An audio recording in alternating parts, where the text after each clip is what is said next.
High School, and today I am going to teach you a topic which is types of changes.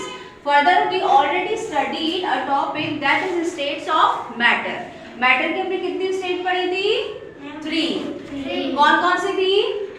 Solid, liquid and gas. याद आ गया? Okay. उसके आगे का जो further topic है that is types of changes. ठीक है, तो जो टाइप्स ऑफ चेंजेस होते हैं, चेंजेस कितने टाइप के होते हैं? तो जो चेंजेस होते हैं दीज आर 2 टाइप्स. कौन कौन से? Physical change and chemical change. कौन कौन से है? से विद मी. फिजिकल चेंज बोलो. Physical change and chemical change. Clear? लेकिन उसमें पढ़ने से पहले हम कुछ बेसिक टर्म्स है जो कि क्लियर करेंगे. Right? First is melting. First is melting. What is melting? Melting means, इधर देखिए मैंने आपको एक शॉर्ट में लिखा है सॉलिड चेंज लिक्विड. यानी melting is a process in which solid changes into liquid. मतलब जो सॉलिड है वो प्रोसेस जिसके अंदर कोई भी सॉलिड किसमें चेंज होता है? लिक्विड में. किसमें चेंज होता है? लिक्विड में. तो जब भी कोई सॉलिड किसी लिक्विड में चेंज होता है तो उस प्रोसेस को हम क्या बोलते हैं? मेल्टिंग. आरव क्या बोलते हैं हम? Melting. Understand? For example solid का ले लिया आइस. बर्फ की आइस क्यूब देखी आप सभी ने, है ना? बर्फ का जो अंदर फ्रीजर में है बर्फ का क्यूब. राइट? वो कैसा स्टेट होता है? सॉलिड होता है. सॉलिड होता है. यस और नो? अगर मैंने उसको यहाँ पर टेबल पर रख दिया, ठीक है, तो क्या हो जाएगा? वो लिक्विड में कन्वर्ट हो जाएगा, पानी बन जाएगा. ठीक है, तो क्या कौन सी स्टेट किसमें चेंज होगी? सॉलिड किसमें कन्वर्ट हुआ? लिक्विड में. आपने देखा कि जो आइस क्यूब है वो सॉलिड था. सॉलिड जब मैंने उसको यहाँ रखा तो वो पानी में कन्वर्ट हो गया. तो यहाँ पर सॉलिड स्टेट किसमें चेंज हो रही है? लिक्विड में. तो इस प्रोसेस को हम क्या बोलते हैं? Melting. Understand everybody? What is melting? Understand everybody? Yes, ma'am. Okay. Now, second is evaporation. Evaporation मतलब क्या होता है? Evaporation में मैंने आपको लिखा है शॉर्ट फॉर्म में लिक्विड चेंज गैस. यानी कभी अगर कोई लिक्विड किसमें चेंज होता है? गैस फॉर्म में. तो उस प्रोसेस को हम क्या कहते हैं? इवेपोरेशन. ठीक है. फॉर एग्जाम्पल मेरे पास दूध है, मैंने उसको उबालने के लिए छोड़ा. दूध कौन सा स्टेट है? लिक्विड, सॉलिड और गैस? लिक्विड. ठीक है. दूध कैसा होता है? पानी की तरह होता है. तो दूध कौन सा स्टेट है? लिक्विड. अभी मैंने उसको गैस पर गर्म करने के लिए रखा. तो आप देखते हो कि जब वो उबलता है, जब वो बॉईल होता है तो स्टीम निकलती है. तो वो क्या है? गैस फॉर्म है. तो यहाँ पर क्या हो रहा है कि जो लिक्विड है वो किसमें कन्वर्ट हो रहा है? गैस में. तो this process is known as evaporation. क्या बोलेंगे इसको? आरव क्या बोलेंगे इसको? इवेपोरेशन. क्या बोलेंगे? Understand everybody? वापस इन दोनों को मैं क्लियर करती हूँ. अगर कोई solid, if solid changes into liquid, that is known as melting. Okay. And if liquid changes into gas, it is known as evaporation. दोनों टर्म्स क्लियर हो गई? दोनों टर्म्स क्लियर हो गई सबको? Yes, ma'am. Okay. Now third is condensation. Condensation क्या होता है? यहाँ देखिए गैस है, किसमें चेंज हो रही है? लिक्विड में. तो जब भी कोई गैस स्टेट लिक्विड में चेंज होती है तो उसे हम क्या बोलते हैं? कंडेंसेशन. फॉर एग्जाम्पल आपने देखा होगा, जैसे मेरे पास एक मैंने बॉटल है फ्रिज में पड़ी हुई है. ठीक है. मैंने उसको बाहर निकाला. आपने देखा होगा जब भी हम फ्रीजर से या फ्रिज से कुछ चीज बाहर निकालते हैं तो उसमें गैस निकलती है आसपास. है ना? क्योंकि वो कूल होता है, उसके चारों तरफ कूलिंग होती है, दैट्स व्हाई गैस निकलती है. ठीक है. तो जैसे मैं उसको बाहर निकालूंगी तो वो जो बॉटल है, आफ्टर सम टाइम बॉटल पर आपको पानी गिरता हुआ दिखेगा बाहर की साइड से. राइट? तो यहाँ पर क्या हुआ? जो गैस फॉर्म है वो किस में कन्वर्ट हो गई? लिक्विड. इसका दूसरा एग्जाम्पल मैं आपको बताती हूँ. हमारे गैस का सिलेंडर होता है ना, कभी आप उसको हिला के देखना, उसमें आपको पानी की आवाज आएगी. समझ में आया? जबकि होती उसमें गैस है. गैस के सिलेंडर में क्या होता है? गैस. क्या होता है? गैस. ठीक है. लेकिन आज घर जाकर आप उसको हिलाकर देखना तो उसमें आपको पानी की आवाज आएगी. तो गैस है तो उसमें पानी कैसे हो गया? तो वो कंडेंसेशन की वजह से हो गया. क्योंकि क्या किया जाता है? गैस के सिलेंडर में गैस को एकदम प्रेस करके भरा जाता है. तो उससे क्या होता है? जो पार्ट वाला गैस बहुत ज्यादा प्रेस हो जाता है ठीक है, मतलब फॉर एग्जांपल मेरे पास एक ग्लास है, ठीक है, मैंने उसको फुल भर दिया, मैं उसको और फुल भरूंगी तो क्या होगा, पानी ढूंढ के बाहर ही आएगा ना, यही होगा। तो बिल्कुल सिलेंडर में ऐसे ही किया जाता है कि भाई ये गैस का सिलेंडर है, तो इतनी गैस भर दी, लेकिन और गैस को भरकर उसको जोर से दबाया जाता है, तो उससे वो गैस फॉर्म का कुछ पार्ट किसमें कन्वर्ट हो जाता है, लिक्विड फॉर्म में। दैट्स व्हाई आज घर जाकर सिलेंडर को हिलाकर देखना तुमको उसमें पानी का साउंड आएगा, जैसे उसमें पानी भर रखा है। तो यहाँ पर कौन सी स्टेट किसमें चेंज हुई, गैस स्टेट लिक्विड स्टेट में आ रहा, ठीक है। तो when gas state changes into liquid state, it is known as condensation. क्या बोलेंगे उसको, Condensation. okay, now next is freezing. freezing नाम से समझ आ रहा है, फ्रीज में हम क्या करते हैं, पानी रखते हैं फ्रीजर के अंदर, कैसा हो जाता है, बर्फ बन जाता है। यानी कौन सी स्टेट किसमें चेंज हुई, लिक्विड स्टेट सॉलिड में चेंज हुई, राइट, ठीक है। तो what is the freezing, when liquid changes into solid state, जब भी कोई लिक्विड स्टेट सॉलिड स्टेट में चेंज होती है तो उस प्रोसेस को हम क्या कहते हैं, फ्रीजिंग। क्या कहते हैं, फ्रीजिंग। Understand everybody, okay. तो ये आपको कुछ बेसिक टर्म्स थी, आई hope you very well understand. अब जो हमारा मेन टॉपिक है that is types of changes. So how many types of changes, total 2। कौन कौन से हैं, physical change and chemical change, ठीक है।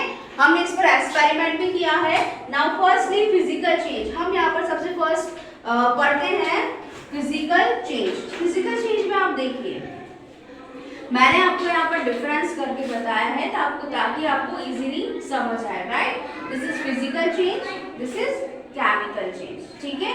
इसमें क्या होता है, चेंज, फिजिकल चेंज में मैंने आपको बताया first point is no new substance is form, कोई भी नया सब्सटेंस नहीं बनता है, ठीक है। कैसे नहीं बनता है, मैं अभी आपको एग्जांपल से समझाऊंगी यार, ठीक है। Look here. और केमिकल चेंज में क्या होता है, न्यू सब्सटेंस इज फॉर्म, यहाँ पर कोई ना कोई नया सब्सटेंस बनता है। कैसे, अब ध्यान से सुनो। फिजिकल चेंज क्या होता है, सपोज मेरे पास आइस क्यूब है, मेरे पास एक बर्फ पड़ा है हाथ में, ठीक है। क्या होगा, वो धीरे धीरे पानी में कन्वर्ट हो जाएगा। अब मैंने उसी पानी को लेके वापस फ्रीजर में रख दिया तो वापस क्या होगा, बर्फ बन जाएगा वही पानी, है ना। यानी हमको कोई नया चीज नहीं मिली, समझ में आया। हमको वापस बर्फ थी, बर्फ क्या हुआ, लिक्विड स्टेट में चेंज हुआ और वापस हमको बर्फ मिल गई, यानी कोई नया हमको प्रोडक्ट नहीं मिला, ठीक है। This is physical change. अब आप इसको इधर देखिए, new substance is form. For example मेरे पास एक अगरबत्ती है, ठीक है। मैंने अगरबत्ती को क्या किया, जलाया, तो क्या हुआ, उसके एशेस रह गए।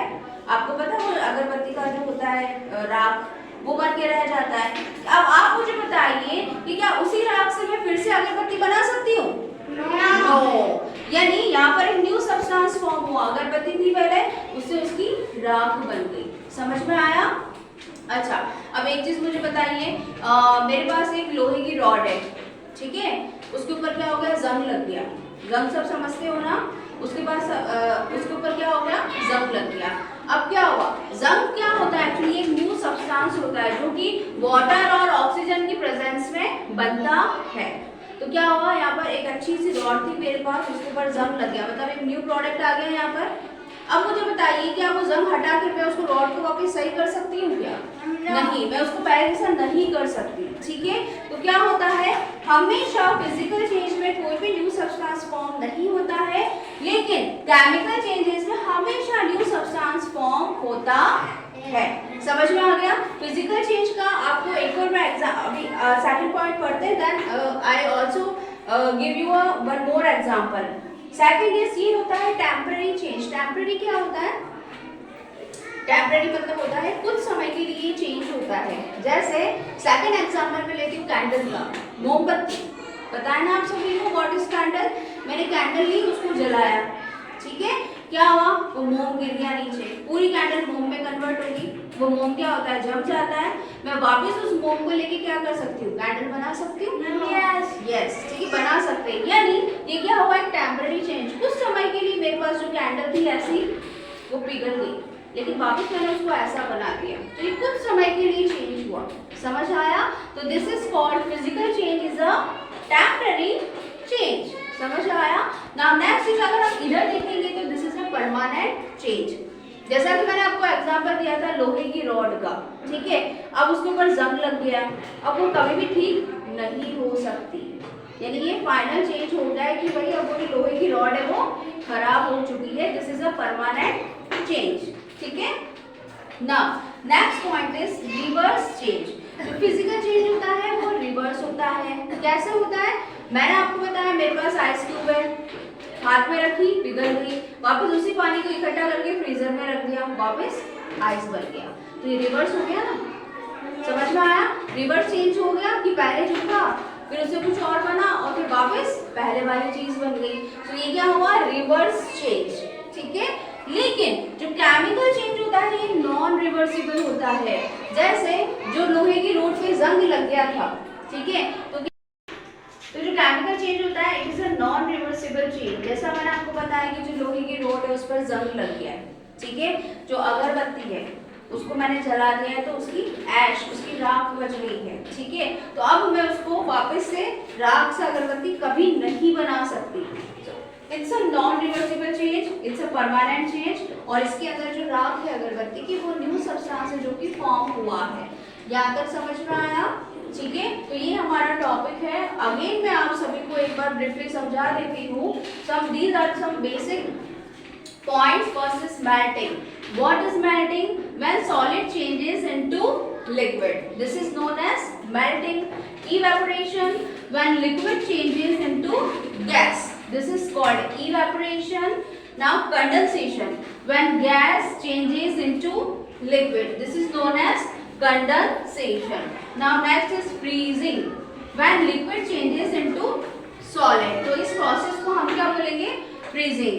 Now there are total two types of changes: physical change and chemical change.